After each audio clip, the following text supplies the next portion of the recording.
Durant les fêtes de fin d'année, les petits délits sont en hausse dans le bassin annécien. C'est pourquoi la brigade de gendarmerie de Mété, constituée d'une quarantaine de militaires, organise de façon aléatoire ce qu'ils appellent des opérations antidélinquance. Bien qu'elles existent tout au long de l'année, elles se multiplient durant ce mois de décembre.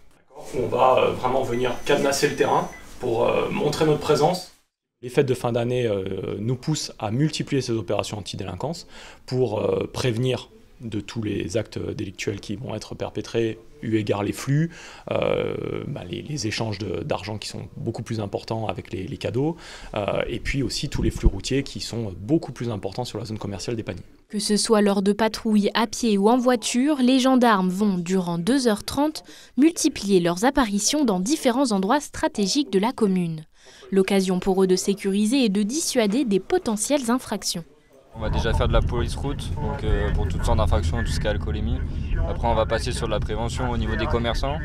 Donc il y a une association de commerçants au niveau des paniers, donc pour les prévenir qu'on est bien là et qu'on patrouille avec eux.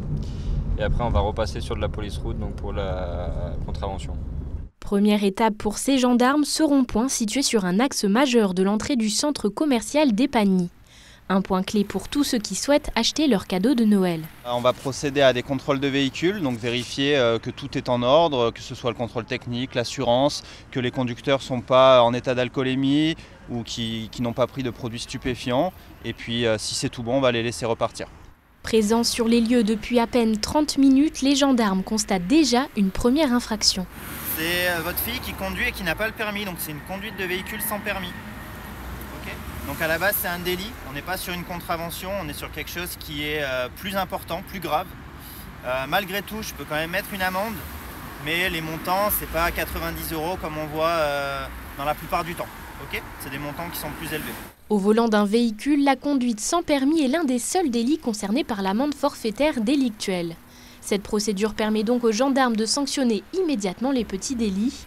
Cette femme s'en sortira avec 640 € d'amende majorée à 800 € au-delà du premier mois. Une fois la première phase police-route effectuée, place au contact avec les commerçants.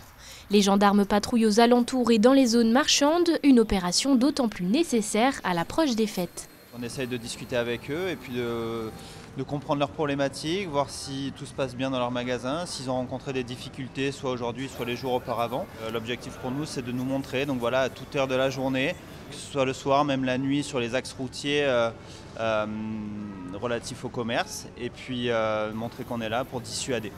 Une fois leur ronde terminée, retour à la gendarmerie. Avec quelques infractions relevées, c'était une soirée plutôt calme d'après le lieutenant à Nice. Mais selon lui, leur impact n'est pas quantifiable car à cela s'ajoutent les délits potentiellement dissuadés par leur présence, une présence qui rassure de nombreux commerçants.